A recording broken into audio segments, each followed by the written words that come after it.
هاونیشتیمانیانی خۆشەویست و بینەرانی خۆشەویستی بەرنامەی ئێمە و بینەران سڵاوتان لەبێت و ئەم کاتتان باش. زۆر خۆشحاڵم جارێکی تر بم بەرنامە ئەبمەوە میوانی ماڵەکانی ئێوەی خۆشەویست.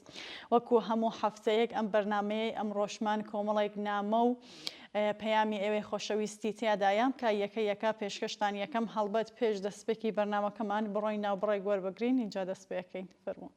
من ڕۆڵەی کوردم پەروەردەی جەرگەی شۆڕشی چینی چەوزاوە من ڕۆڵەی کوردم پەروەردەی جەرگەی شۆڕشی چینی چەوزاوە دژ بە سەرمایەم تەنیا پاڵپشتی مەڵگرگانە داگرزاوە دژ بە سەرمایەم تەنیا پاڵپشتی مەڵگرگانە داگرزاوە دێم و دێم و دەم دێم و دێم و دەم دێم هەتا ئاسۆم لێدیارە دێم و دێم چونکە بانگەوازی من هاواری کوردی هەژارە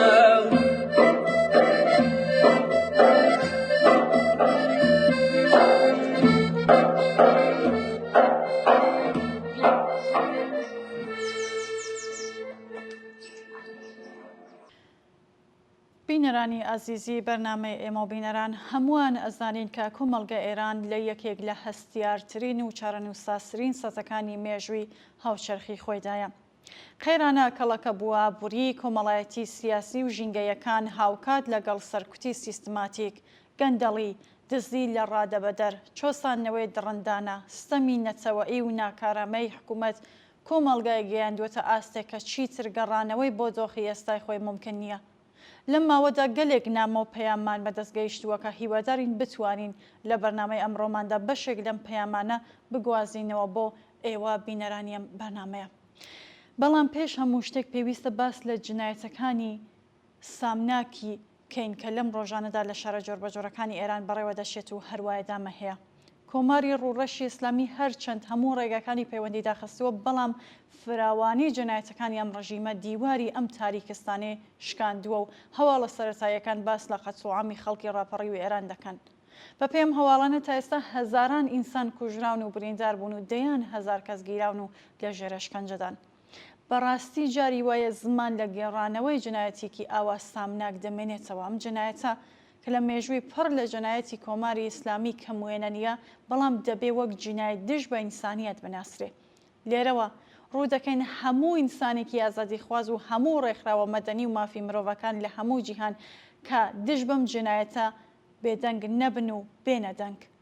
کۆماری جنایەتکاری ئیسلامی هەر لە سەرەتاوە بە سازدانی چەند شانۆگەری قێزەونی دەستگا ئەمنیەکان لە هەوڵیەوەدا بوو بۆ پاساوی بێناوەڕۆک بۆ قەت و عامکردنی خەڵکی ناڕازی سازمان بدات و لە کاتێکدا هەموو پەیوەندیەکانی پیشراندووە هێزە سەرکوتگەرەکانی بەردایە گیانی خەڵک و هەروەک باسکرا لە پێشەدا قسە لە کوشتارێکی وەحشیانەیە کە تیادا هەزاران ئینسان کە بەس داوای نان و کار و ئازادی دەکەن کردە قوربانی مانەوەی دەستگاکی گەندەڵ و جنایەتکار. ئێمە جگە لە بێزاری لەم جنایەتە سامناکە سەرخۆشی قوڵی خۆمان ئاراستەی بنەماڵە و کەس و کاری گیان بەخت کردوانێم ڕاپەڕی نەدەکەین. بێگومان ئەم کردەوە جنایەتکارانەیە لەبیر ناکرێت و خەڵکی تینوی ئازادی و بەرابەری سەرنجام تۆڵەی قوربانیانی ئەم وەحشیگەریە بەهێزی خۆیان دەسێنەوە.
ئازیزان لە ئاوا هەلومەرجێکدا کە بە کورتی پێشتر ئاماژەم پێدا پرسیاری بنەڕەتی ئەوە نییە کە ئایا گۆڕانکاری ڕوو دەدات یان نا.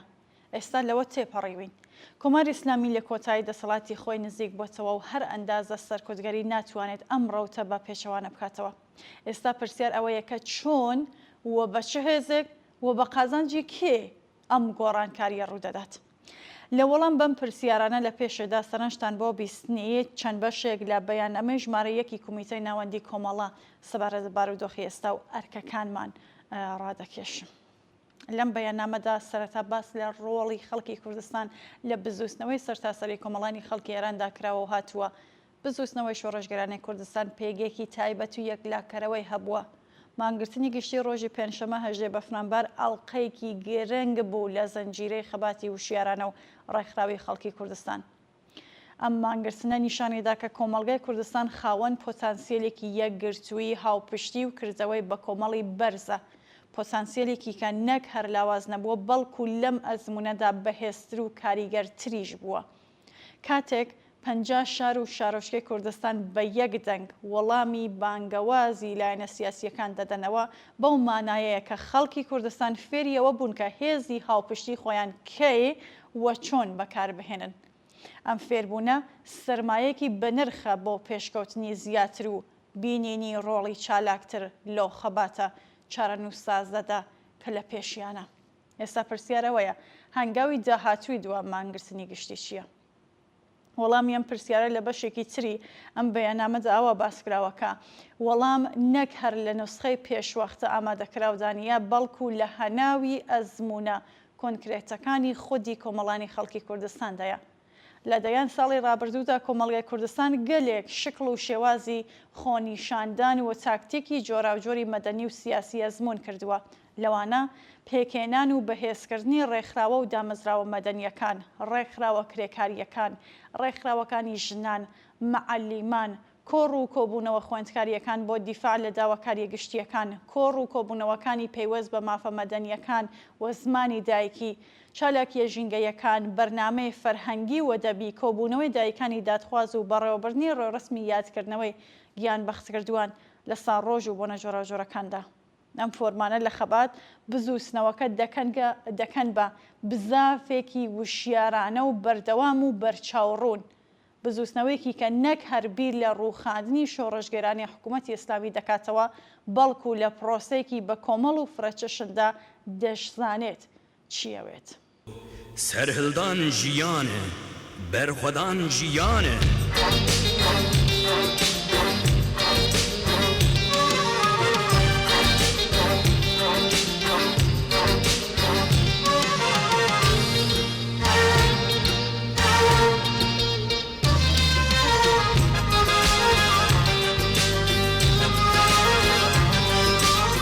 سەرهڵدان سەری گیان هەی بەرخۆدان ناوازیندان، سەرهڵدان سەری گیان هەی بەرخۆدان ناوازیندان.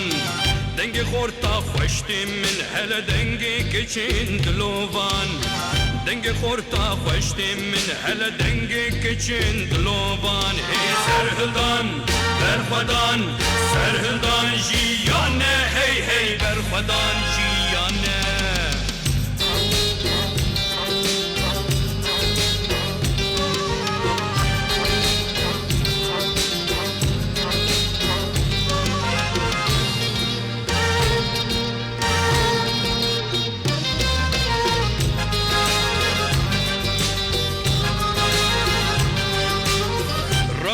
نکاریمیه پیش بچون ارمانجامیه، روستان نکاریمیه هی پیش بچون ارمانجامیه.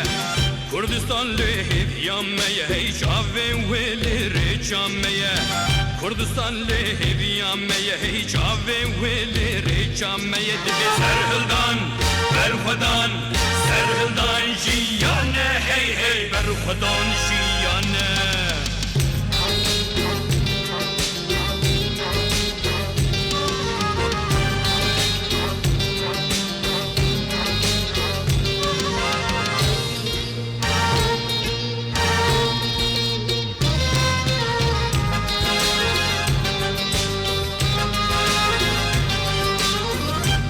کار کرش کارستانی یه خوند وانج دبستانی دنگ کار کرش کارستانی یه خوند وانج دبستانی دنگ پشمرگش قادتی دنگ شهیدش گورستانی دنگ پشمرگش قادتی دنگ شهیدش گورستانی سرهلدان برخدان سرهلدان جیانه هی هی برخدان جیانه سرهلدان جیانه برخدان جیانه سرهلدان جیانه برخدان جیانه سرهلدان جیانه برخدان جیانه سرهلدان جیانه برخدان جیانه سرهلدان جیانه.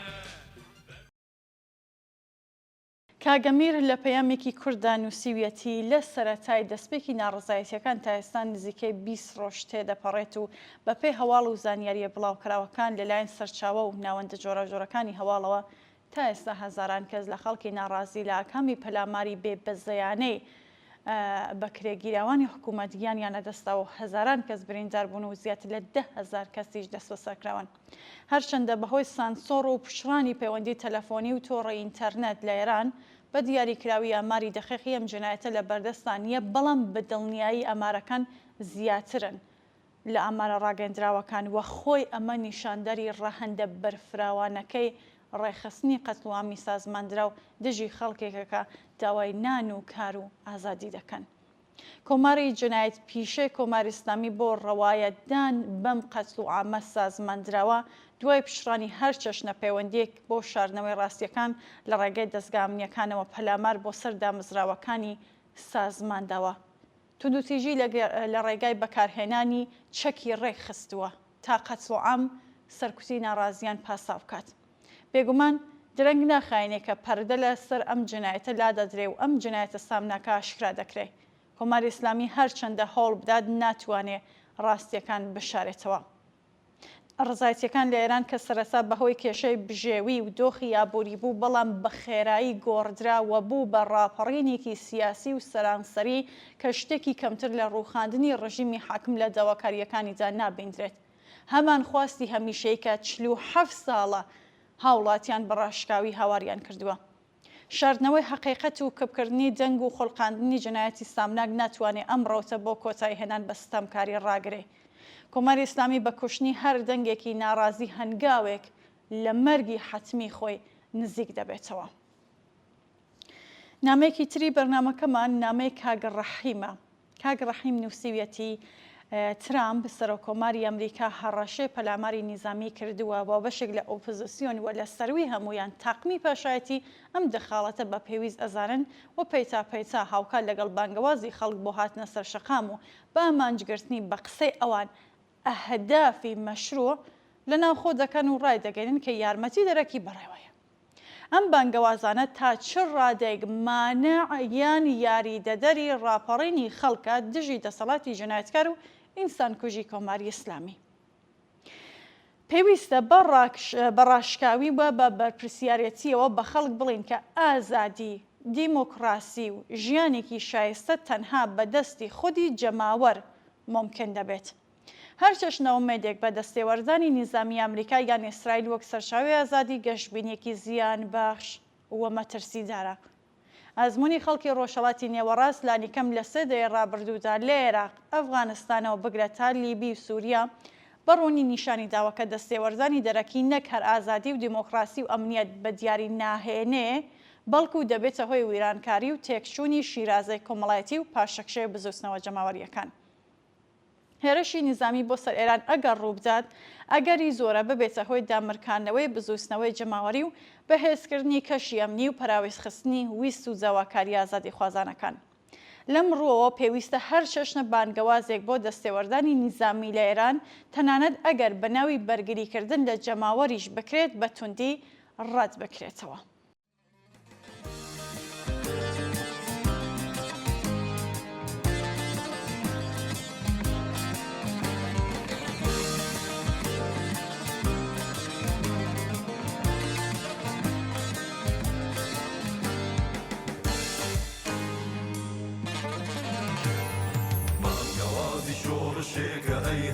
جیهان ڕێگە خۆشکرد بۆ خەباتی ئازادی ئینسان بانگەوازی شۆڕشێکە ئەی هەموو جیهان ڕێگە خۆشکرد بۆ خەباتی ئازادی ئینسان شۆڕشێکە بە پێشەنگی ژنانی نیشتمان بامسۆگەر بێ سەربەستی و حورمەتی ژیان شۆڕشێکە بە پێشەنگی ژنانی نیشتمان بامسۆگەر بێ سەربەستی و حورمەتی ژیان بامسۆگەر بێ سەربەستی و حورمەتی ژیان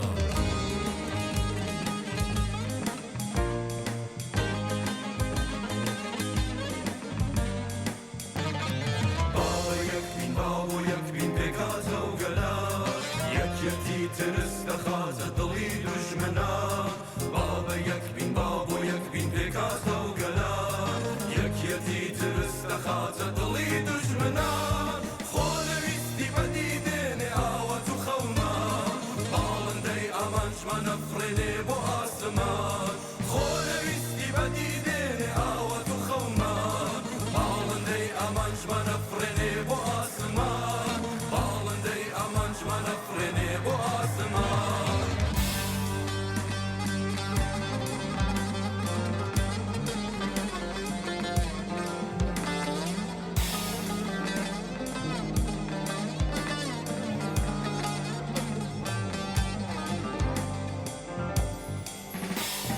باوەری یەکسانی هەموو چین و توێژەکان پەیامی ئاشتی گەلان بۆ دایکی نیشتمان باوەری یەکسانی هەموو چین و توێژەکان پەیامی ئاشتی گەلان بۆ دایکی نیشتمان بۆیە گشتمان یەک دەنگین و پڕ بە گەرومان ژیان ئازادی بۆ تەوێردی سەر زمان بۆیە گشتمان یەک دەنگین و پڕ بە گەرومان ژیان ئازادی بۆ تەوێردی سەر زمان ژیان ئازادی بۆ تە ڕەمزی بەرخودا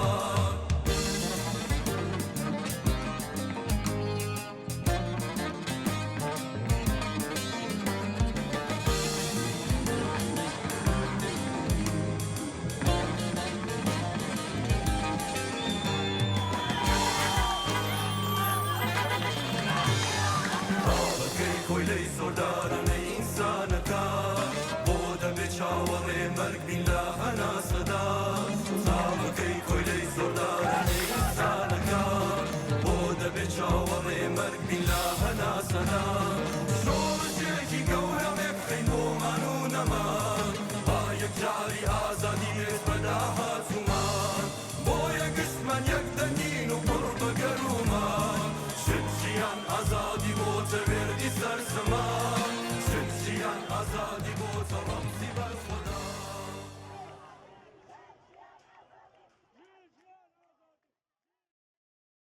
هاوڕێ لەیلا نووسیویەتی ئەمڕۆ ڕاپەڕینی خەڵکی ئێران لەلایەکەوە لەگەڵ فەرمانی سەرکوتی بێ ئەمانی خامنەی و لەلایەکی ترەوە لەلایەن بەڕێوەبەرانی پڕۆژەی ڕژیم چێنج بانگەوازی ڕێژانە سەرشەخام و بە ئامانجگرتنی بە قسەی ئەوان ئەهدافی مەشروع لە ناوخۆ ئێران ڕوبەڕوون. ئەم بانگەوازە لە کاتێکدا بزوستنەوەکە نەگەیشتووەتە قۆناغی حەزوری ملیۆنی و هێشتا دەستگای سەرکوت کارایە ببڕوای من مەترسیدارە. ڕاکێشانی خەڵکە بۆ جەنگێک کە هێشتا بە تەواوەتی ئامادەگی بۆی نییە مانای ئەوەیە کە دەبنە گۆشتی بەردەم تۆپی هەردوو لای ماجراکە. بانگەوازی جەنگی ناوخۆ پێشوەختە لەژێر هەر ناونیشانێک بە پێشبەستن بە دەستێوەردان و دەستێژی دەرەکی ڕاز بە پێچەوانەی بزوستنەوەیەکی ڕەسەنی جەماوەریەکە ڕێگە نادات لە نێوخۆدا بە پێشبەستن بە میکانیزمەکانی ناوخۆ باڵا بکات بەهێز بێ و بتوانێ ئاوات و ئارەزوەکانی بەنجام بگەێنێ. لەوانەیە مەبەست هەر ئەوە بێ کە بەم بانگەوازانە وە بێبنەمایانە و بە هاندانی خەڵک بۆ ڕوبەڕووبوونەوە لەگەڵ دەستگای سەرکوت بەبێ ئامادەگی ڕێگای باڵاکردنی بزوستنەوەکە بگیردرێت و مەجال و دەرفەتی ئەوە پەیدا نەکات کە خۆی بەهێز بکات. خەڵکی وەگیان هاتوو کە بۆ نان، بۆ کار، بۆ ئازادی هاتوونەتە سەرشەقام ئەمڕۆ بەم جۆرە بانگەوازانە لە مەترسی بەلاڕێدا چووندایە و سەرنجام دەگوازرێتەوە بۆ پرۆژەیە کە گیانی خەڵک دەکاتە خۆراکی هاوکێشە جیئۆپۆلیتیکەکاندا. هاوڕێ لەیلا هەروەها نووسیویەتی چاوەڕوان ڕاگررتنی بەشێک لە خەڵک بۆ فەرمانی ترامپ سەرۆکۆماری ئەمریکا و دەستێوەردانی سەربازی بەتایبەت بە خەیاڵی ئینسانی و کۆتایی هێنان بە سیستمی ئیسلامی و ڕێگری لە کوشتاری زیاتر چاوەڕوانیەکی مەترسیدارە کە دەتوانێت مەکینە کوشتاری خامنەیەی تونتر بکات نەک کنترۆلی بکات. مێژووی لەم بارەیەوە وانە دەدات لە ساڵی 1991 خەڵکی عێراق 15 پارێزگایان ئازاد کرد، بەڵام بە گۆڕینی سیاسەتی ئەمریکا و پشتێکردنی لە ناڕزایەتیەکان سەدام حوسێن یەکێک لە خوێناویترین کۆمەڵکوژیەکانی مێژووی هاوچەرخی تۆمار کرد. هێزی دەرەکی ڕێگای خۆی لە پێناو قازانج و بەرژەوەندی خۆی دەپێوێ و کۆماری ئیسلامیش ڕێگای خۆی بۆ مانەوە. ئەوەی دەمێنێتەوە بزووسنەوەیەکە کە ئەگەر نەگەڕێتەوە بۆ ئەقلانیەت ڕێخستنی ناوخۆی و ئامادەکردنی خۆ بۆ بربەرەکانی سەخت دەبێتە قوربانی هەردووکیان. بەهێزکردنی ڕاپەڕینی جەماوەری تەنها بە گەڕانەوە بۆ سربەخۆیی فرعی و دووریگرتن لە کۆچنەداوی جەنگی نیابەتی و بە بەردەوامی لە خەباتی یەکگرتو و دژی ڕژیمی ئیسلامی ممکنە.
هاوڕێ سمکۆ لە نامەیەکدا کە بۆ بەرنامەی ئێمە بینەرانی ئامادەکردووە نووسیویەتی بە تێگەیشتنی من تا ئێرە ڕەوتی پاشایەتی لەلایەن ئەمریکا و ئیسرائیل وەک ئامڕازی زەخت بۆ کۆماری ئیسلامی بەکاردەهێنرێ نەک یاریزانێکی جدی بۆ زاڵبوون بەسەر قێرانی ناوخۆی ئێران. سیاسەتی ئەوان فشاری یابووری لە باڵ فشاری نظامی و زلکردنەوەی کوڕیشا هەمووی پێکەوە بۆ زەخت خستنە سەر دەسەڵاتی ئێستای کۆماری ئیسلامیە کە بە مەرجەکانی ئەمریکا ڕازی بێ. ئەم مەرجانە کە باسکراوە و ئێمەیش لێ ئاگادارین. یەکەم، کۆماری ئیسلامی پیتاندنی ئۆرانیۆم و بەگشتی پڕۆژەی هەستەیی لەبیر بەرێتەوە. دووهەم، زەڕاتخانەی نیزامی موشکی بە تەواوەتی بەرتەسکاتەوە. سێهەم، کۆتایی بە پاڵپشتی هێزانیەکان بێنێ و نەبێتە هۆی ئاژاوەنانەوە لە وڵاتانی ناوچەکە و چوارەم، مەترسی بۆ سەر ئیسرائیل نەمێنێ و لەوانەیە هەندێ مەژگیرتر. یان کۆماری ئیسلامی بەم مەرجانە ڕازی دەبێ یان بە لێدانی نیزامی و چڕترکردنی ڕەوتی ڕووخاندنی کۆماری ئیسلامی بگوازێتەوە بۆ دۆخێکی نادیار. ئەڵبەت ئەمریکا دەزانێت کە کارەکە هەروە بە ئاسانی ناچێتە پێشەوە. لێدان و پاڵپشتی لە کوڕیشا دەبێتە هۆی ناسەقامگیری ناوخۆی ئێران کە بە دەردیسەرەکانی تری ئەمریکا زیاد دەبێ و لەوانەیە نەزمێک کە بە نیازە لە ناوچەکە دای بمەرزێنێ تووشی گرفتی جدی ببێ. کەوابوو بە بڕوای من ئەمە کاکسم کۆ ئەڵێت ئێستا دنیای دەرەوە و لە پێشیاندا ئەمریکا پتر کار لەسەر زەختێنان بە کۆماری ئیسلامی بۆ ملکەجبوون بە مەرجەکانی دەکات. لە لایەکی ترەوە باندا تاڵانچیەتیەکانی ناو کۆماری ئیسلامی دەبێ هەڵبژاردن بکەن یان بە تەواوەتی لە ناوچوون یان مانەوەیان بە قیمەتی قبولکردنی ئەو مەرجانە. بە نەزەرەگات کە ئەم باسە لە نێوخۆی دەسەڵاتیش لە ئارادا بێ و موافق و مخالفی خۆی هەیە. جارێ دیار نییە کامەیان دەستی باڵای دەبێ. لە هەر حاڵدا ئەگەر ناچار بە ملکەتی مەرجەکانی ئەمریکا بن ڕێگایەکیان نییە جگە لەوەی کە دەستێک بە ناوخۆدا بێنن یان ناچارن بە بەعزێک لە مۆرەکانی خۆیان قوربانی بکەن. ئەم قوربانی بوونە لە ڕێگای هێمنانە و بە ڕەزامەندی دەچێتە پێشەوە وەک ئەوەی خامنەی بە بیانمێک دەست لە کار بکێشێتەوە یان بکوژرێ یان لە ڕێگای کودتایکی نظامی. زۆر دیار نییە و ناکرێت بە حتمی قسە لەسەریان ئەم باسانە بکرێت. ئەگەریش ئەم ڕێگایانە یانی ملکەجبوونی کۆماری ئیسلامی لە ڕێگای دەستێوەردانی ناوخۆیی بە بۆنبەس بگات چاوەڕوانی سەرهەڵدانی شەڕ و پەلامار بۆ سەر ئێران دوور نییە. چۆن ئێستا لە دۆخێکداین کە ئەمریکا بە تایبەتی تیمی ترامپ لە دەسەڵاتی ئەم وڵاتە ناتوانێ واز لە ئێران بێنن. ئەم تیمە بۆ بردنە پێشێ استراتیژی سیاسی خۆی لە ڕکابەرەکەی لەگەڵ نێرانی سەرخورسی وەک چین و رووسیا چ لە ناوچەکە و چ لە ئاسی جیهانی دەبێ ئەم کارە بە سەرنجام بگەێنێ. دیارە ئەمە لێکدانەوەیە و هەروەک ئاماژەم پێدا بە حتمی بوترێ ینی ناتوانێت بە حتمی بوترێ ئەم یا ئەو سناریۆ بەڕێوە دەچێت. بەڵام یەک شت ڕوونە ئێران لە بەردەم ئاڵوگۆڕێکی جددی و چارەنووسازدایە. مهمەوەیە بزانین بزوستنەوەی شۆڕژگارانەی کوردستان چۆن و بە کام ڕێگا دەتوانێت لە ماڵ و گۆڕانە و ئەگەرەکانی سەر ڕێگای بە سڵامەت و بە کەمترین زەرەرەوە خۆی دەرباس بکات.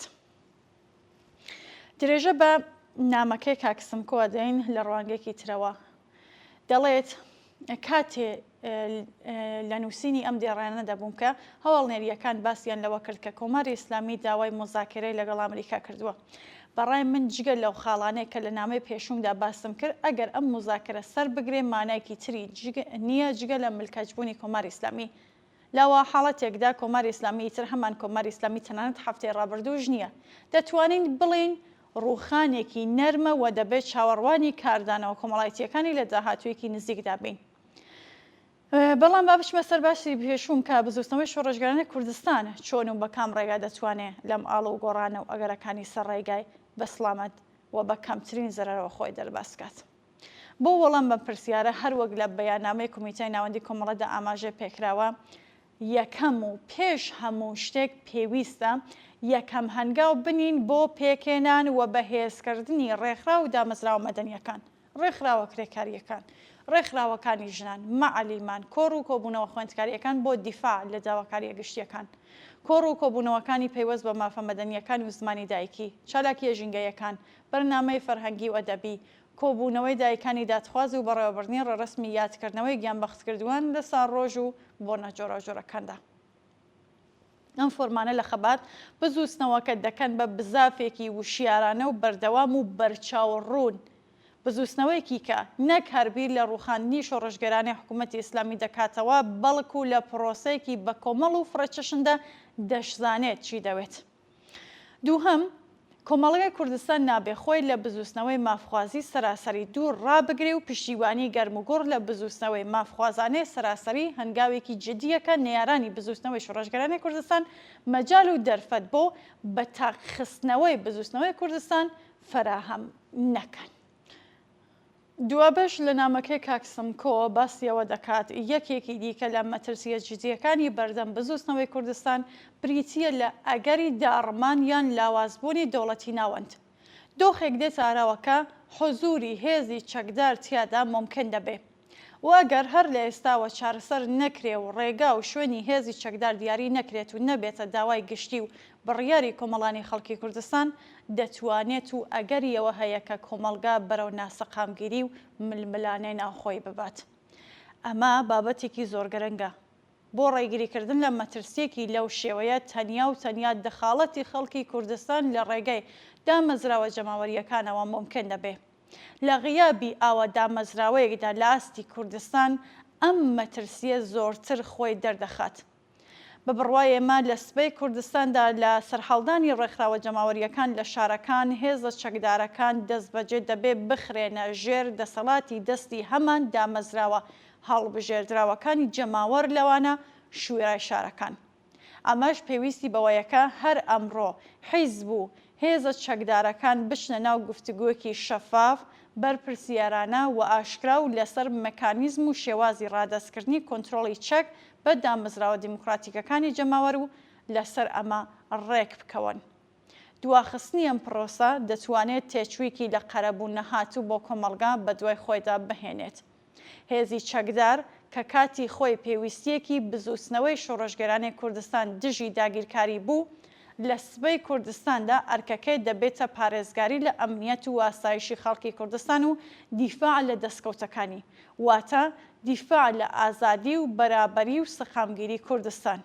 ئەمە ئەرکە پێشەوەی تایبەت بەم حزب وەلایەن بێ، تایبەت بە خەڵکی کوردستانە کەوابوو هێزی چەکدار دەبێ بخرێتە اختیاری خەڵکی کوردستان لە ڕێگەی دامەزراوە جەماوەریەکان لە هەر شارێک و بەگشتی لە کوردستان و بۆ هیچ مەبەستێکی تر بەکار نەبێژێ. بە وتێکی تر لە سبەی کوردستانی ئازادکراودا ئەم داوایە دەبێ بەرز بکرێتەوە کە حیزبی چەکدار ڕێگە پێدراو نییە. بۆ جێخستنی ئەم سیاسەتە جگە لەوەی کە حیزب و لایەنی چەکدار دەبێت تاتوی ئەم بابەتە بکەن و مەکانیزمی گونجاوی بۆ ببینەوە، گرنگتر ئەوەیەکە ببێتە داوایەکی گشتگیر بۆ ڕواندنەوەی مەترسیەکانی سەرڕێگا.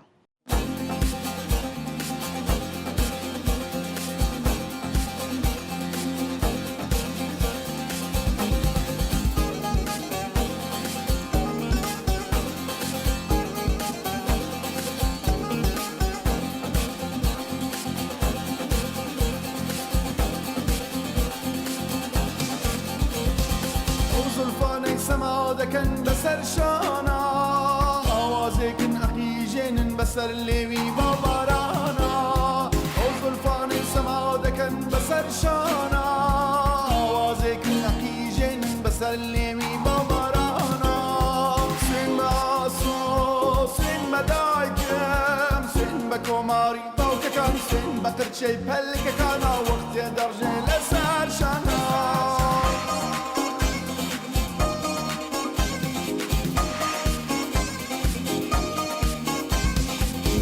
مەزروی کۆڵانەکان چاوەڕوانی شەقامەکان بۆ ژنجیان بۆ ئازادی بۆ دوا ڕۆژێک پڕ لە شادی بۆ ژنجیان بۆ ئازادی بۆ دوا ڕۆژێک پڕ لە شادی بۆ هیواکان ئاواتەکان بۆ زانیاری خەباتەکان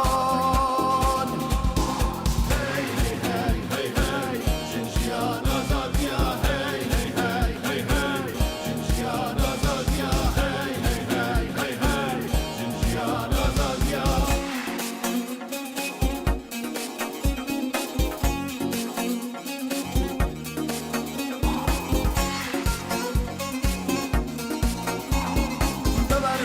بەسەر هەڵدان ئازایی بە تێکۆشان بۆ ژنجیان گیان ئێمە خەڵاتێکە بۆ وڵاتمان بۆ ئازادی سوێنمان بەژن سوێن بە ژیان ئەمە لوتکەی سەربەرزیە ئازادیە ئازادیە ئازادیە ئازادی ئازادی ئازادی سوێنمان بەژن سوێن بە ژیان ئەمە لوتکەی سەربەرزیە ئازادیە ئازادیە ئازادیە ئازادی ئازادی ئازادی سوێنمان بەژن سوێن بە ژیان ئەمە لوتکەی سەربەرزیە ئازادیە ئازادیە ئازادیە ئازادی ئازادی ئازادی سوێنمان بەژن سوێن بە ژیان ئەمە لوتکەی سەربەرزیە ئازادیە ئازادیە ئازادیە ئازادی ئازادی ئازادی سوێنمان بەژن سوێن بە ژیان ئەمە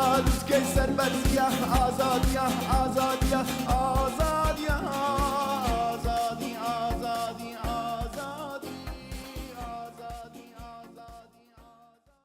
کاک نەریمانی سەقزی لە پەیامێکدا نووسیویەتی کێشەی سەرەکی کۆماری ئیسلامی ئیتر تەنها قەیرانی مەشروعیەت نییە بەڵکو هاوکات قەیرانی توانایی حکومڕانیە.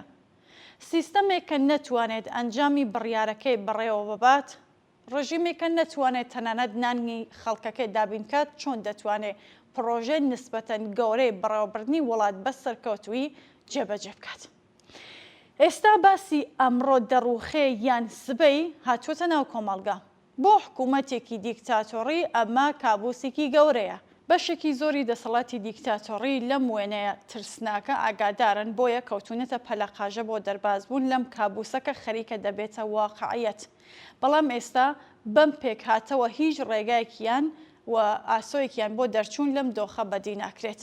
گەیشتونە بۆنبەستێکی سیاسی کە ئاسۆکانی بۆ دەربازبوون داخستووە. نازانن یان باشترە بڵێم دەست بۆ هەر کارێک دەبن با کام ناگات و لە بۆنبەستی سیاسی ڕزگاریان نابێ. ئایا ڕێکەوتن لەگەڵ ئەمریکا چارەسەرە؟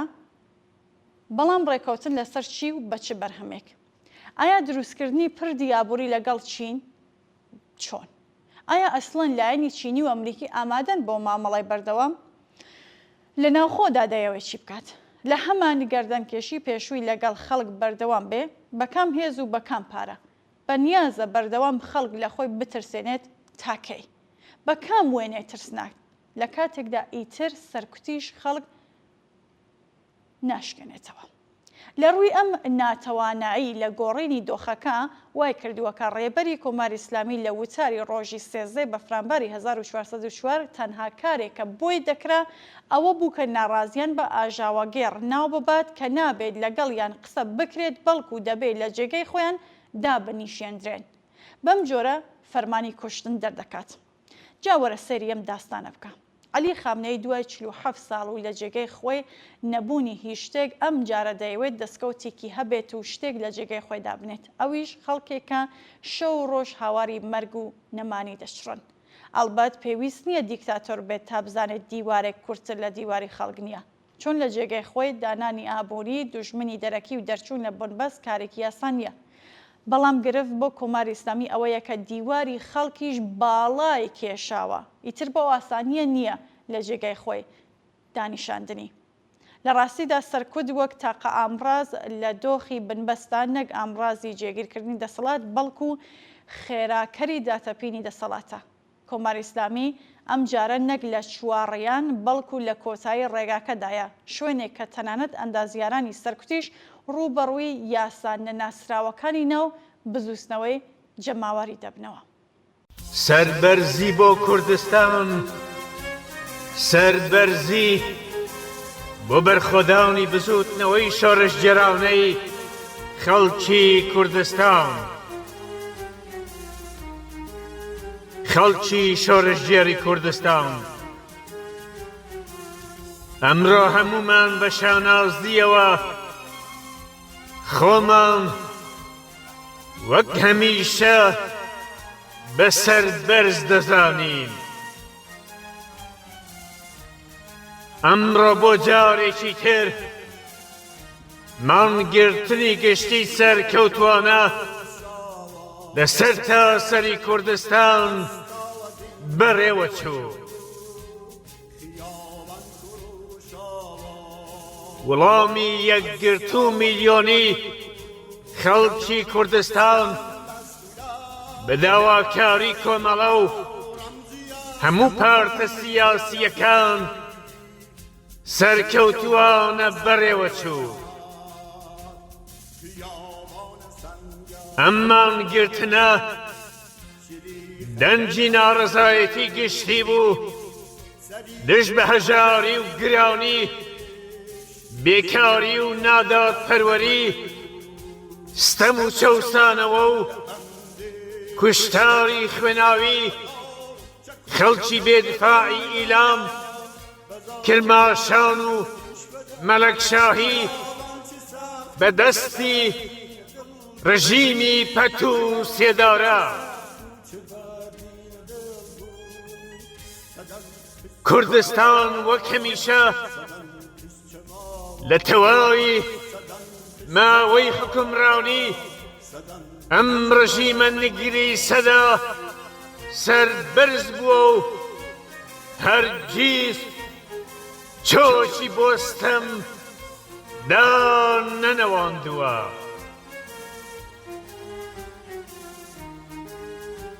ئەمڕۆ کوردستان نەتەنیا ڕاوەستاوە بەڵکو سەری لە هەموو کاتێک بەرزتر ڕاگرتووە.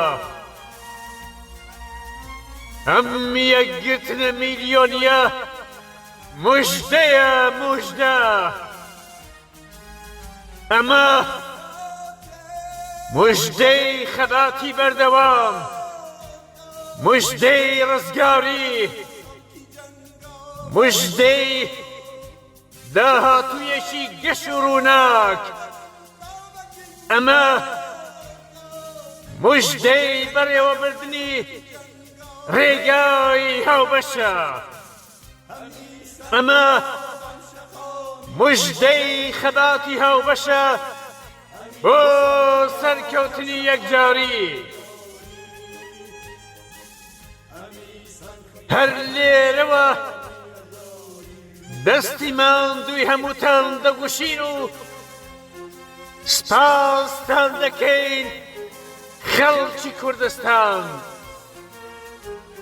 سپاس کە بە ماندووی و فیداکاری خۆتان هۆکاری سەرەکی ئەم سەرکەوتنە شکۆدارە بوون.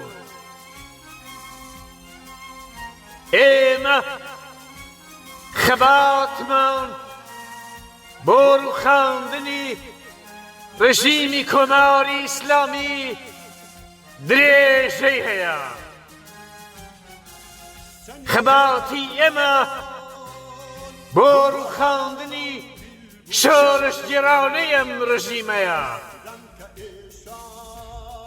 خەباتی ئێمە درێژەی هەیە بۆ بنیادنانی کۆمەلگایەکی ئازاد. خەباتی ئێمە و خەڵکی کوردستان تا لە گۆڕنانی ئەم ڕژیمە درێژەی هەیە. هەر بژی خەباتی شۆڕشگێڕانەی خەڵکی کوردستان بەردەوام بێشۆڕش و بۆ پێشەوە بەرەو سەرکەوتنی یەکجاری. کاک شەهرام لە نامەیەکدا دەڵێ لەم ڕۆژانەدا ئەگەر گوێ لە گفتوگۆ سیاسیەکان لە تۆڕە کۆمەڵایەتیەکان بگرین ناوی پاشایەتی زیاتر لە ڕابردوو دەبیسترێت یان لە شارەکان لێرە و لەوێ دروشم بە پشتیوانی لەم ڕۆتە دووپا دەکرێتەوە.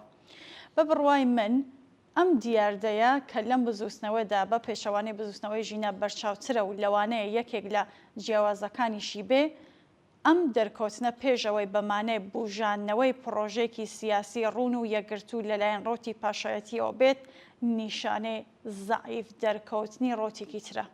لەبەر ئەوە پێشەوەی بپرسین ئایا کۆمەڵگە ئێران شاخوازە یاننا دەبێت پرسیارێکی تر بخەینە ڕوو.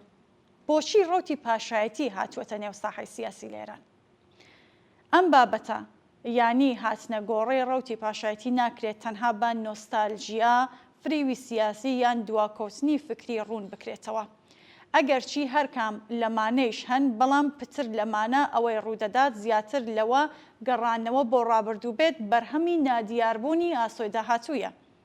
لە دۆخێکدا کە کۆمەڵگە نەتوانایی گەڕانەوەی بۆ نەزمی پێشوو هەیە و نەتوانایی داڕەشنی داهاتوویەکی ڕوون دەست دەبات بۆ شتێکی لەبەردەست. لەم ڕوانگەیەوە پاشایەتی نەک وەک وەڵامێکی سیاسی بەڵکو وەک نیشانەیەک لە کەسبوونی ڕەوتی چەپ و پێشکەوتنخوازی ناو کۆمەڵگە کە لە داکشانی هیوە و ناتوانایی لە کردەوەی بە کۆمەڵی ماناداردا دەردەکەوێت. ئەوە لە ئازایەتی یان سیاسەتی ڕوونی پاشایەتی نییە بەڵکو زەعفی هێزی گۆڕانخوازە. ئەم زەعفە خۆی لە دوو خاڵی سەرەکیدا دەبینێتەوە.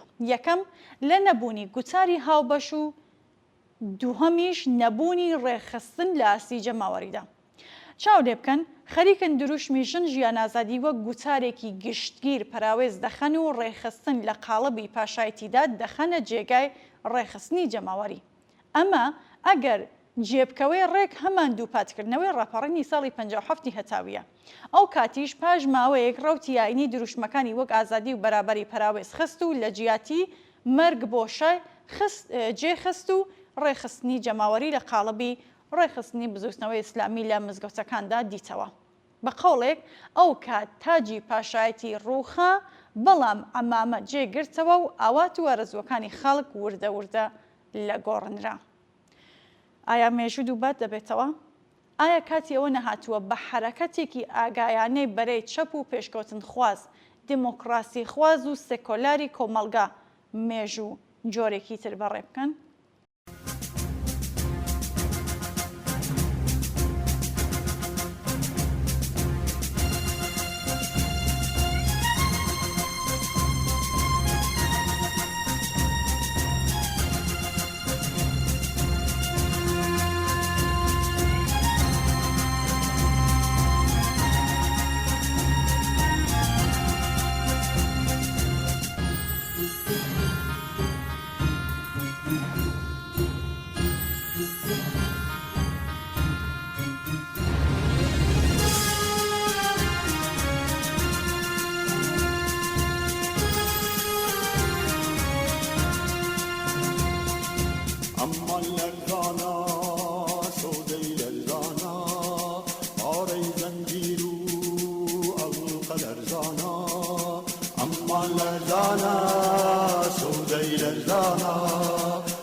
هاوڕێمینا لە یاداشتێکدا کە بۆمانی ناردووە دەڵێت ڕاستێکە ئەوەیە کە مەرجی سەرکەوتنی ئەم ڕاپەڕینە شۆڕژگێرانەیە و پێشبردننی تەنها لە ڕێگەی بەهێزکردنی ڕێخستن و بەیەکڕێزی هێزە چەپ و ئازادی خواز چالاکوانانی پێشڕە و پێشکەوتن خواز لە بزوستنەوەی کرێکاری و کۆمەڵایەتی و مەدەنیەکان پشتیوانی و هاوهەنگاوی لەگەڵ هێز ئازادی خواز و یەکسانی خوازەکان قبولکردنی فرەچەشنی و جۆراجۆری بێروڕا و دیدگاکان یەکڕێزی لە کردەوەی خەباتیدا پێش دەکەوێت.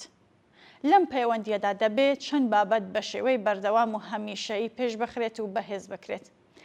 پەلەترین هەنگاو بەهێزکردنی ڕێخستنی سەربەخۆی جەماوەریە لە ڕێگای بەهێزکردنی ڕێکخرا و دامەزراوە کرێکاریەکان، ژنان، بێکاران، گەنجان، ژینگە پارێزان و ئەدیبان و هونەرمەندان و دروستکردنی تۆڕەکانی پشتیوانی لە گەڕەک و شارەکان کە بتوانێت بەردەوامی و هەماهەنگی چالاکی کۆمەڵایەتی بپارێزێ.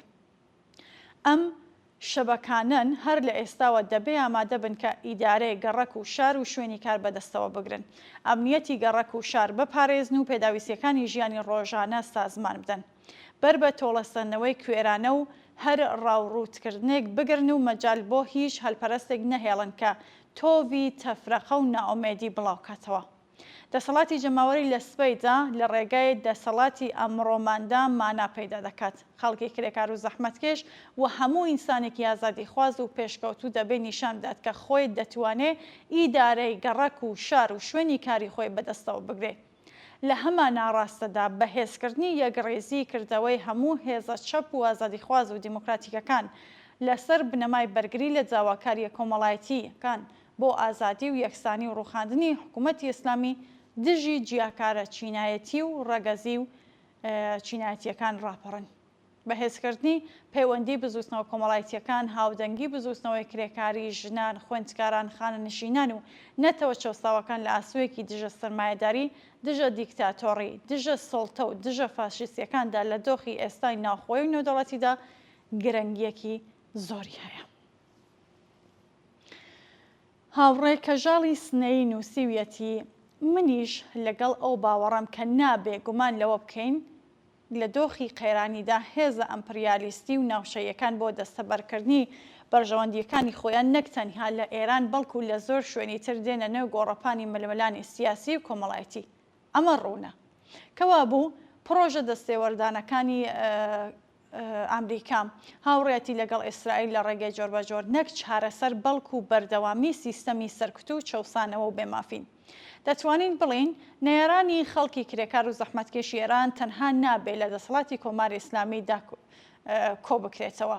هەر هێزێک کە دژی دیاریکردنی چارەنووسی خەڵکی ئێران بەدەستی خۆیان بێ ئەمڕۆ لە دۆخی قەیرانی سیاسیدا دەیان هەوێت بە فەرمان و هەماهەنگی لەگەڵ هێز و دەسەڵاتە دەرەکیەکان سیاسەتی گۆڕینی ڕژیم لەسەرەوە بە ئەنجام بگەێنن یان سەرهەڵدانی ڕەوتێکی هەماهەنگ لە نێوخۆی دەسەڵات.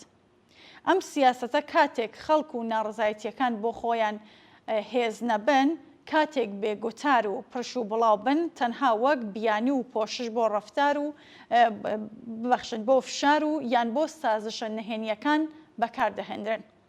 بێسەبەب نییە کە لەلایەک سەرهەڵدانی ڕۆتێک لە ناوخۆی دەسەڵات دەکرێت کە پێ دەڵێن سەرهەڵدانی بناپارت یان سیاسەتی تاجزادە شازادە بە شێوە و تەکنیکی جۆراوجۆر پێشکەش دەکرێت.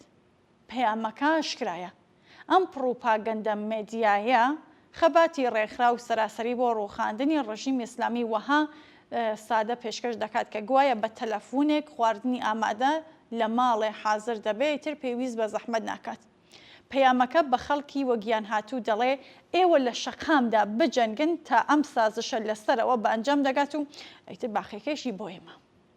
ئەم سیاسەتە بەم گێڕانەوە ڕووکەشەی سیاسەت لە دنیای ڕاستەقینەدا و لەگەڵ حکوومەتێکی وەها خوێنڕێژ و تاوانکار و تاڵانکار لەلایەک ڕێگەی سەرکوتی بزوستنەوە و چالاکانی بۆ ڕژیم دەکاتەوە و لەلایەکی ترەوە بە بێوەزیفەکردنی خەڵک زیان بەڕاستیەکانی واقعی خەباتی شۆڕژگەرانە بۆ ڕووخاندنی ڕژیمی ئیسلامی دەگەێنێت.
سولەیمان لە مکریانەوە نووسیبێتی شۆڕشی دژ پاشایەتی لە ئێران یەکێک لە گەورەترین شۆڕشەکانی جیهان بووە. خەڵکی ئێران بە ئامادەبوونی ملیۆنی لە شەقامەکان و بەدەنگی زیاتر لە 95% ڕژیمی پاشایەتیان ڕووخاند. بەم شێوەیە هەڵوەشانەوەی پاشایەتی لە ئێران لە ڕووی مێژووی و یاساییەوە کارێکی مسەللەم و تەواو بووە. بانگەشەی ئەوەی کە خەڵک فریویان خواردووە و شۆڕشی 57 فیتنە بووە تا ئەو ڕادەیە ڕاستەکە ئەوان بە ڕێبەرایەتی ڕەوتی ئاینی و سیستەمی کۆماری ئیسلامی باوەڕیان کرد، نەک ئەوەی ڕاپەڕینی ملیۆنی ئەوان بۆ ڕووخاندنی پاشایەتیشە فیتنە و فری بوو بێت. ئەگەر ڕەوتی ئاینیش نەبووایە خەڵک شاو پاشایەتیان دەڕووخاند. پاشایەتی پەهلەوی یەکێک لە خوێن ڕێشترین ڕژێمەکانی سەردەمی خۆی لە جیهان و محکوم بە ڕووخان بوو. لەم ڕاستیەدا جێگومان نییە بەتایبەت خەڵکی کوردستان سەرکوت و هەڵاواردن و بێمافی دەسەڵاتی پاشایەتی دژ بە خۆیان گەلێک جار ئەزمون کردووە. دوو بابەتی ڕووخاندنی ڕەوا و حتمی پاشایەتی شا و بەدیلی سەپێنرا و فریوکارانەی کۆماری ئیسلامی دەبێت بە تەواوەتی لە یەکتر جیا بکرێنەوە. ئێستا شەروایە خەڵکی وەگیان هاتووی ئێران لە هەوڵی ڕووخاندنی ڕژیمی کۆماری ئیسلامیدان و دەیڕووخێنن. ئەم کارە فری و فیتنە و پیلان نییە. فری و فیتنە و پیلان لەوێ دەست پێ دەکات کە شاخوازەکان دەیان هەوەی بەدیلێکی دواکەوتوتر یان بە هەمان ئەندازە دواکەوتووی پاشایەتی بەسەر بزوستنەوەی خەڵکی ئێراندا بسەپێنن.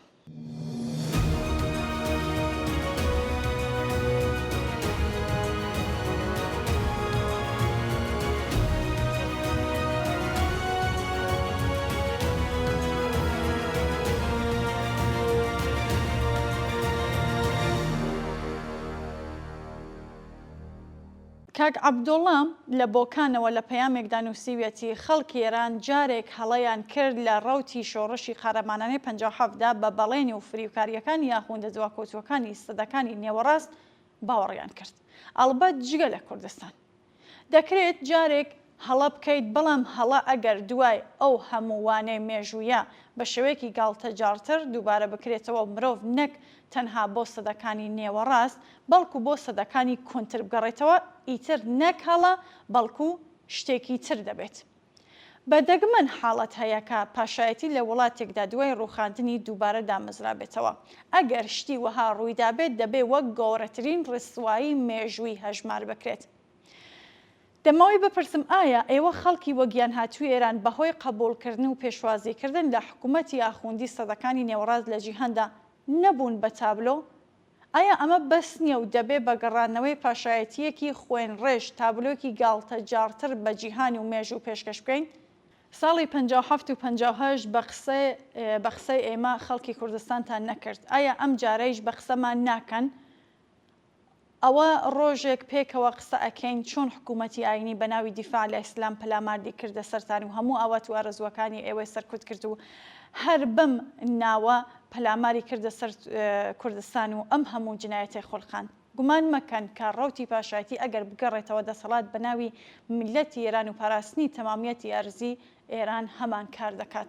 پاشایەتی پەهلەوی تەنها یەکێک لە خوێن ڕێژترین و تاوانکارترینی حکوومەتەکان نەبوو، بەڵکو هەروەها یەکێک لە تاڵانکارترینەکان لە مێژوودا بووە. پەهلەویەکان سامانی خەڵکی ئێران یان تاوان کرد و گواستیانەوە بۆ دەرەوە کە ئێستا ئەم سامانە دوای نزیکەی نیو سەدە چەند بەرابەر زیادی کردووە.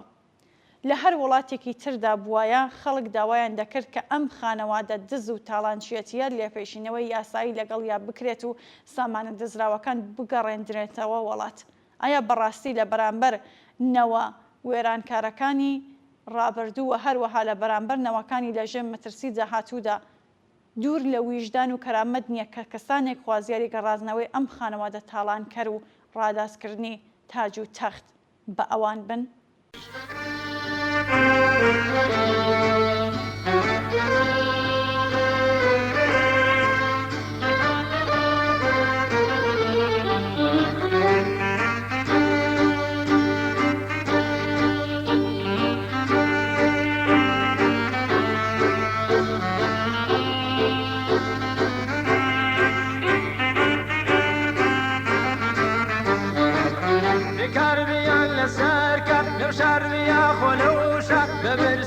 بەتێری چێتی بەبرسیان بە تێری بیرن نەچەیە چێتی یەگەر توی لەبێ بێ هەتا هێز زیاتر بێ یەگەر توی لەبێ بێ هەتا هێز زیاتر بێ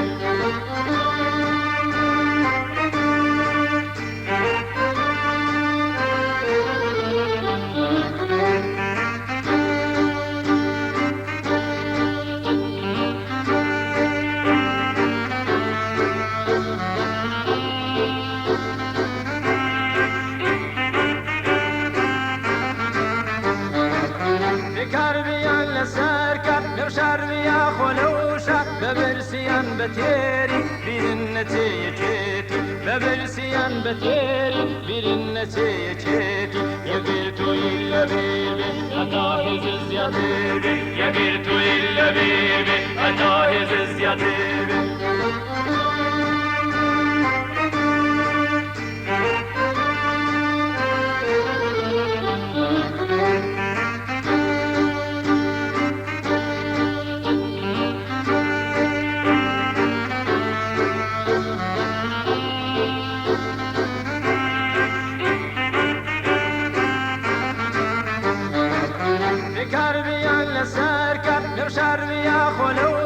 بەبرسیان بە تێری بیرن نەچەیە چێتی بەبرسیان بە تێری بیرن نەچەیە چێتی یەگەر توی لەبێ بێ هەتا هێز زیاتر بێ یەگەر توی لەبێ بێ هەتا هێز زیاتر بێ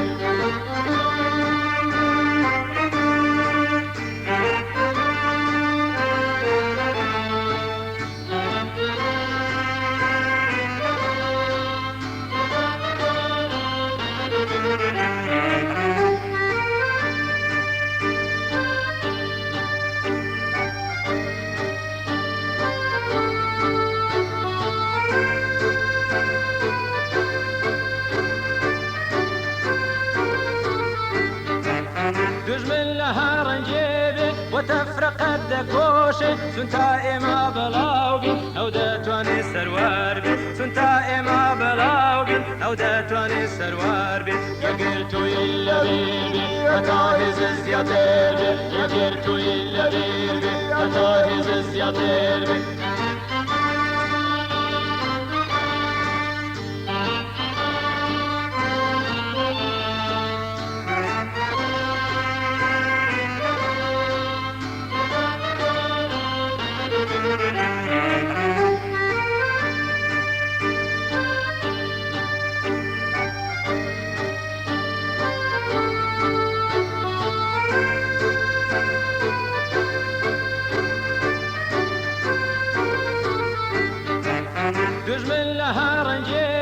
وتفرقت دكوشي سنتا إما بلاوبي أو داتواني سروار بي سنتا إما بلاوبي أو داتواني سروار بي يقرتو إلا بيبي أتاهز الزياتر بي يقرتو إلا بيبي أتاهز الزياتر بي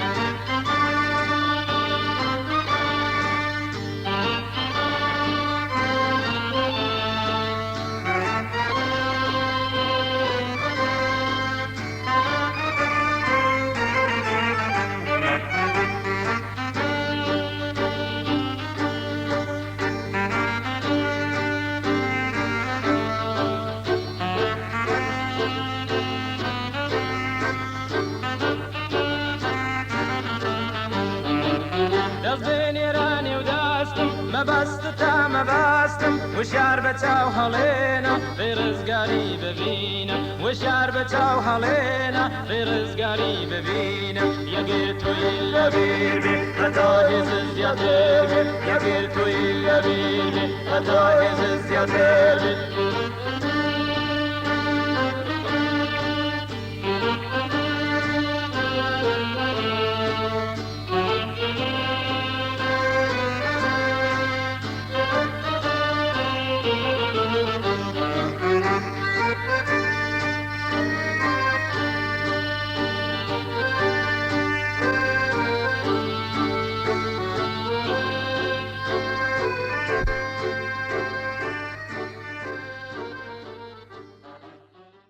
هاوڕێنەستەران نووسیبیەتی لە ڕاپەڕینی شۆڕژگەرانەی ژینادابینیمان کە کوڕیشە بە پەلە هاتە مەیدان و دەستی بەڕێخستن کرد.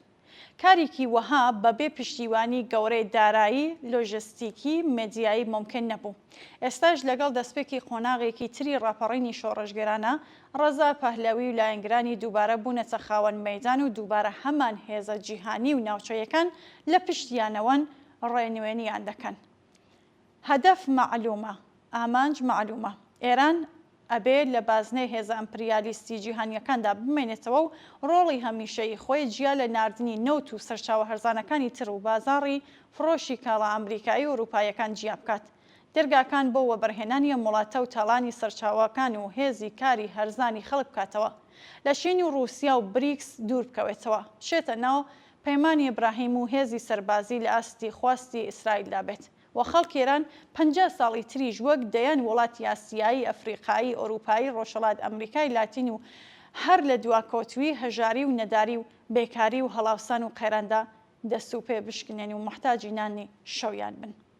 خەڵکی وەگیان هاتووی ئێران ئەم سەرنەوشتە قبول ناکەن، حەز ئەکەن و ئەیانەوێ ژیانێکی ئینسانی بە کەرامەتەوە بۆ خۆیان جێبەجێ بکەن.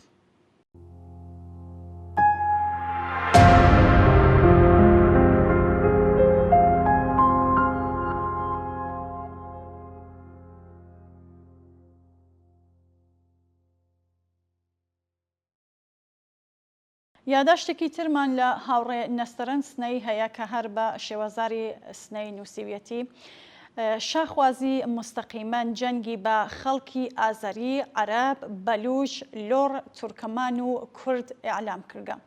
ئەم خەڵکە کوشتار و قەتڵوامەکانی شاکانی پەهلەوی و لە ناوچەکانی خۆیان فەرامۆژ نەکردە. بۆیە ڕەوتی شاخوازی ئێتحادی خەڵکی ئێران بەجددی دەخاتە مەترسیەوە و ئەوێتە دەلیلکە ناسیۆنالیزم بە توندی لە بەرامبەر فرەتر دەربکەوێ لە بەرامبەر داواتە. من وازانم هەرچەندە شاخوازی لە ئێران قەویتر بێت، هەر بەو ئەندازەیە مەیل لە ناسیۆنالیزمیە ملەتە بندەستەکان قەویتر دەبن. خەڵکی ئەم ناوچانە لە ترسی ناسیۆنالیزمی دەسەڵاتخواز و فاشیزم و ڕەگەزپەرستی شاخوازەکان فرەتر پەنا بۆ ناسیۆنالیزمی خۆیان دەبن. بم بۆنەوە ئێتحادی خەڵکی ئێران دژ بە هەر دەسەڵاتێکی دیکتاتۆر و ستەمکار شل بێت، ڕێگا بۆ جێگیر بوونی هەر دەسەڵاتێکی ستەمکار خۆشە کردێ. شاخوازەکان حتا ئەگەر بە فەرز تەوەجۆهی نیمەی خەڵکیش بۆ خۆیان ڕابکێشن، نیوەکەی تر دژی پاشایەتی دەمێنەوە. بە جۆرێکە جەریانی پاشایەتی بەرامبەر بە نەیارانی سیاسی خۆی کە هێشتا هیچ نین لەم مۆدەتەدا لە خۆ نیشانیان داوە دوور نییە لە ئەگەری گەڕانەوەی ئەوان لەگەڵ مشکڵی گەورە بەڕۆڕوو بین کە فاجعەی زۆری بەدواوە دەبێ. معلومە کە شاخوازەکان خوازیاری دەستێوەردانی سەربازی ئەمریکا، ئیسرائیل و ناتۆن لە ئێران بۆ سەرنگونی ڕژیم. ئەگەر ئەوان لە بزوستنەوەی دژە ڕژیمدا دەستی باڵا پێدا بکەن و بەشێکی زۆری خەڵک پشگیری لە خواست و دروشمەکانیان بکەن، بۆمبارانکردنی ئێران و لە ناوبردنی هەموو ژێرخانەکان ئەگەرێکی جددیە بێ. ئەو وڵاتانە پاشە دەڵێت کە خودی خەڵک و نوێنەرانیان خوازیاری بمبارانکردن بوون. ئێران نەک تەنیا ژاپۆن، کورەی شماڵی و تایوان نەبێت، بەڵکو 100 ساڵی تر بۆ دواوە دەگەڕێتەوە. شاخوازەکان لە ئێران هەمیشە وابەستەی دەرەوە و مۆرەکانی هێزە ئەمپریالیستیەکان بوون و هێشتاش هەروان. ئێرانی پاشایەتی یانی ئێرانی وابەستە و دەستنیشانکراوی ئەمپریالیزم. لە ئێرانێکی وهادا خەڵکی ئێران بڕیاردەری چارەنووسی خۆیان نابن، تەنانەت ڕەزاشای دووەمیش بەبێ ئیزنی گەورەکان توانایی هیچ کارێکی نابێت. لە ئێرانێکی شەهەنشاهیدا شا گوێڕایەڵی بۆچوون و واتە بێچوون و شرای سەرۆکی ترامپ و جێگرەکان دەبێت. شاخوازی لە ئێران بەبێ هیچ زیادەڕۆیی و تەعارفێک مانایەکی جگە لە گوێڕایەڵی بۆ ئەمپریالیزم و وەڵامدانەوەی داواکاریەکانی نابێت. یانی ناتوانێ وانە بێ. ئاوات و ئارەزوەکانی خەڵک بۆ بەهرەمەندبوون لە ئازادی و بەرابەری و ژیانێکی شیاوی ئینسان دەخرێتە پەراوێزەوە و لە ژێردەست و پێوەن دەبێ. ئایا ئەمە سەرنەوشتێکی حتمیە؟ بێگومان وانە. ئەم سەرنەوشتە تاڵە دەکرێت بە جۆرێکی تر بێ کە ئاوات و ئارەزوەکانی خەڵک بە ئەنجام بگات.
مشکوێک لەوما گرام کاسنی شاتاوێنێ من دڵ و پێک لەو بارانە کا دەریایەک بادی دێنێ من شەماڵێم و شەماڵی ڕەشنەی بەسۆز و تاو بەسۆز و تاو دامە و بەهار بەفریداگیر کاری وڵاتەکەم باوەکەم باو من ژی لەمە مەوژی لەوای دوایە زاران ئاورێ پژان دیسانەوە گردەها.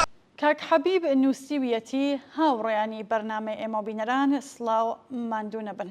سەرچاو من ئەوەندە تەمەنم هەیە کە دەورانی حکوومەتی پاشایەتیم باش لەبیرە، بۆیە چەند پەیامم هەیە بۆ لاوانی ئەمڕۆ. تکام ئەوەیە لە بەرنامەی خۆتانەوە بڵاوی بکەنەوە. بەسەر چاو سپاس لە کاک حەبیب. کاک حەبیب نووسیویەتی جوانانی ئازیزم، کۆماری ئیسلامی دەبێت بڕوات، نەک بە وتوێژ، نەک بە چاکسازی، نەک بە هیوای درۆین. ئەم ڕژیمە بە تاوان لەدایک بووە و تەنیا بە تاوان دەمێنێتەوە، بۆیە ڕێگای تر نییە جگە لە ڕووخاندنی. بەڵام ڕووخاندنی دەسەڵاتێکی وا بە ئاسانی نییە، ئەبێت هێز و ئیمکانات و سازمان و ڕێخستنی بۆ فراهەم بکرێ کە ئەوە هەمومان خەریکین. من لەگەڵ ئەم پەیامانە نیم کە بە بێ ئامادەگی داوا لە خەڵگەکان بڕژێنە سەر شەقامەکان. بەڵام ئازیزەکانم، ڕووخاندنی کۆماری ئیسلامی کۆتایی کار نییە. ئەو ساتە مەترسیدارترە دەست پێ دەکات ساتێک کە دەیانەوێت شۆڕژ لە ئێوە بدزن و دەسەڵاتی داهاتوو لە دەرەوەی ئێران دیاری بکەن، وەک ساڵی 57 کە شۆڕشیان لە ئێمە دزی و لە دەرەوە بۆیان دیاری کردین.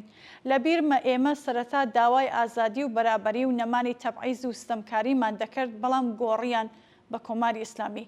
بۆیە با بەڕوونی پێتان بڵێم، نەخێر بۆ کۆماری ئیسلامی بێ هیچ خەیاڵ و سازجێک، نەخێر بۆ پاشایەتی و ڕابەر دروستکردن وە درۆکردنێک بێ نۆستالژیا و فریو، نەخێر بۆ دەستێوەردانی دەرەکی، چونکە ئازادی هاوردەکراو واتە وێرانی و کاولکاری، نەخێر بۆ ڕق لە چەپ.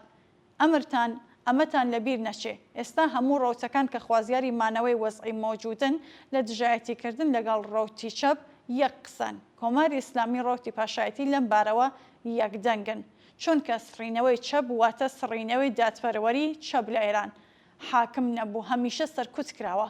چەپ واتە هێزێک کە عەداڵەتی کۆمەڵایەتی و ئازادی پێکەوە دەیەوێ و هەر بۆیە لە ناویان برد.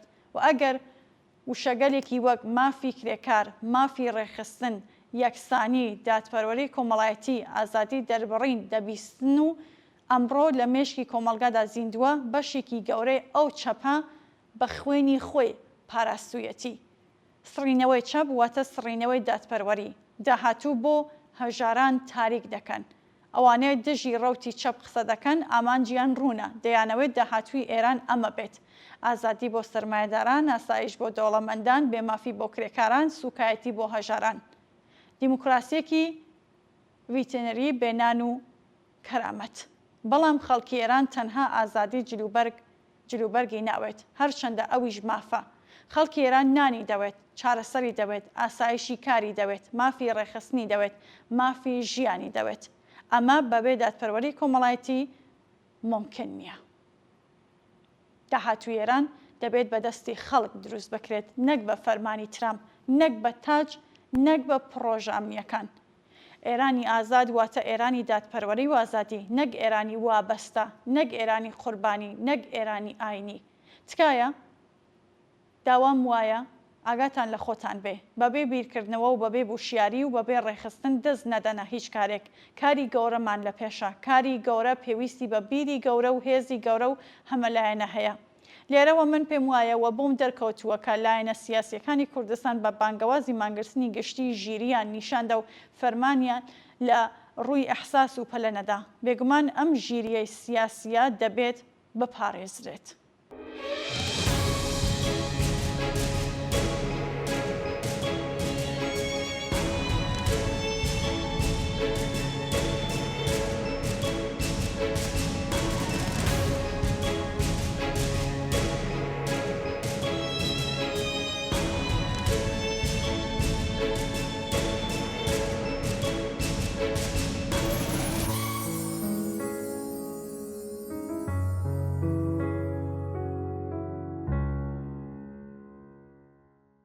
بەڵێ ئازیزان و بینەرانی خۆشەویست بەم شێوەیە گەیشتنە کۆتایی بەرنامەی ئەمڕۆشمان زۆر سپاس کە تاکو ئێستا بینەرمان بوون بۆ هەرچێ زیاتر ڕازدانەوەی بەرنامەکەی خۆتان پەیوەندیمان پێوە بکەن و ڕاو بۆ شوێنەکانتان بۆمان بنێرن.